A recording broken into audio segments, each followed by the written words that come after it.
I was 6, maybe 7. The bike was my cousin Migleha's, red once, now faded to rust like old blood.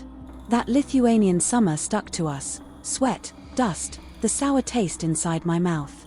We weren't supposed to take the bikes, but Migleh always decided, and I followed because staying behind felt worse. We flew down the dirt path past the birches toward the grove by the stream. Old people still muttered about wood nymphs there, tall women dancing barefoot, spinning threads no one else could see. We came back hot and proud. I propped the bike against the stone wall. The handlebar tape was frayed, it sliced my palm open. A thin line of blood welled up.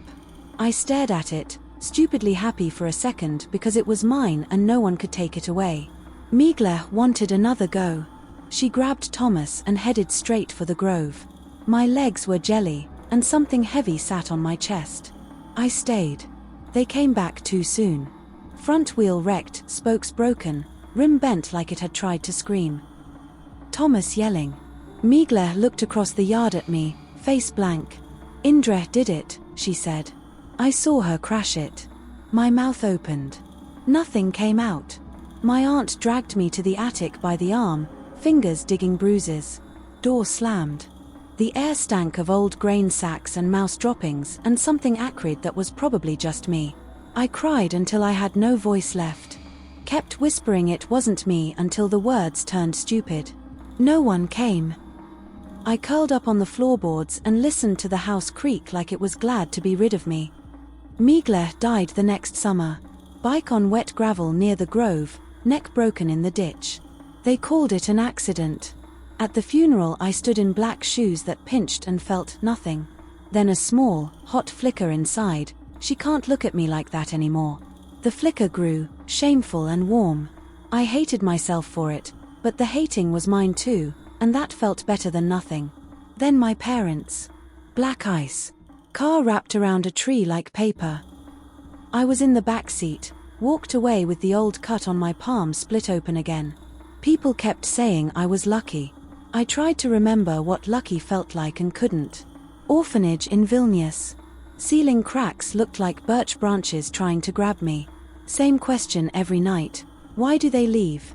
Why always me? I stole a falling apart book from the shelf, Lithuanian ancient tales. Under the doorlight I read about wood nymphs, tall women by water, pale hair loose, barefoot. They spin hidden threads. They guard their own daughters. Sometimes they swap a child. The swapped one never fits. Bad luck follows until the false family breaks and the real daughter hears the grove call her home. The words sat heavy in me. My scar itched when the wind blew from the west. I started listening for spinning wheels. Some nights I thought I heard them. Most nights I just wanted to. Aunt Ruta, my mother's younger sister, took me to Camden when I was 12. She tried too hard, big smiles that wobbled, new school, stories about normal things like she'd rehearsed them. She had Sarah, 16 and angry at everything, and little Tommy, who followed me around begging for stories. Aunt Ruta signed me up for cheerleading because you'll make friends. She brought Lena round, team captain, ponytail tight as a whip, kind because mothers asked her to be. We practiced in the garden, skirts flipping. For a few days I let myself like it. Lena laughed once and called me little sis. Something soft opened in my chest. Then I got scared. Soft things always got taken. So I started pulling at the threads. I told Lena the grove was whispering her name at night. That it only called girls who didn't belong. She laughed, but uneasy. I kept saying it, by the canal, in the changing room, until she started looking over her shoulder. One day she told me to stop, voice shaking. I smiled like it was nothing. That night I dug my scar into the windowsill until it bled fresh. Sarah caught us fighting once. Later I told Aunt Ruta that Sarah had laughed at the old stories, called them stupid peasant rubbish. Sarah screamed it wasn't true. Aunt Ruta sent her away for 2 weeks to learn respect. When Sarah came back she watched me like I might bite. I heard her crying in the bathroom once. Something twisted in me, painful, almost guilt, but I swallowed it. Tommy was hardest. He believed anything. Thunderstorms, he'd crawl into my bed, tell me about the wood nymphs again. I told him they danced by water, left gifts for quiet children who listened. I told myself I was getting him ready. One November day the house felt raw, Sarah gone again, Aunt Ruta jumping at shadows, Lena long stopped coming. Tommy pulled me to the canal towpath. Fog thick, everything muffled. On the old iron bridge he leaned on the rail. I hear spinning, he said, eyes huge. I heard water and traffic and my own heart. For a long second I wanted to yank him back, tell him it was only stories. My hand lifted halfway, then stopped. The grove sounded louder in my head than anything real. Lean more, I whispered. Listen closer. He did. The rail was slick with wet. His foot slipped. Small gasp, splash. I stood there. Counted to 20 like when we played hide and seek. Then I screamed. They found him next morning downstream, caught in branches. Misadventure, fog, kids alone. After that the looks got worse. Lena told someone what I'd said about voices. Sarah shouted at me in the kitchen until Aunt Ruta sent her away again. Aunt Ruta stopped sleeping, ended up in hospital just before Christmas, sending postcards with shaky birch trees that never looked right. House empty except me. Nights full of spinning wheels that almost sounded real. January 5th, 2026. Doorbell. Fog thick, air smelling of wet earth and something sharp green underneath. Footsteps on the path, slow, bare. A shape in the mist, tall, hair pale as dead grass, eyes the color of new leaves. She spoke Lithuanian, soft as water over stones.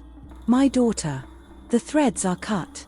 Behind her the fog shifted like trunks, like moonlight on a stream I'd never seen here. I looked back into the house. Dark hall, Tommy's shoes still by the door, Aunt Ruta's last postcard on the table. I saw the girl who waited for someone to come back and never understood why they didn't. My scar burned. The spinning wheels sang loud, clear, mine. I stepped outside. The door shut behind me. Cold bit my bare feet.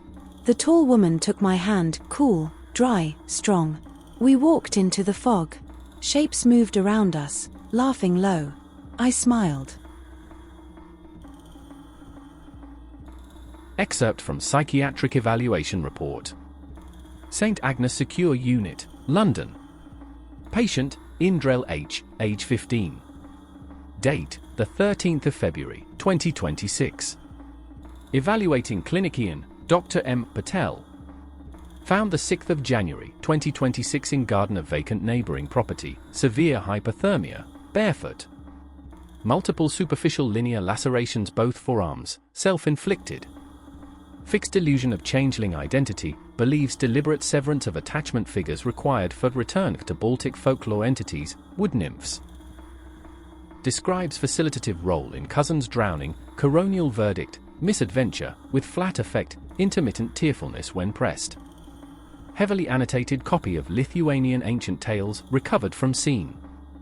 Limited insight, core beliefs resistant. Fleeting distress suggests partial preserved empathy. Indefinite detention recommended.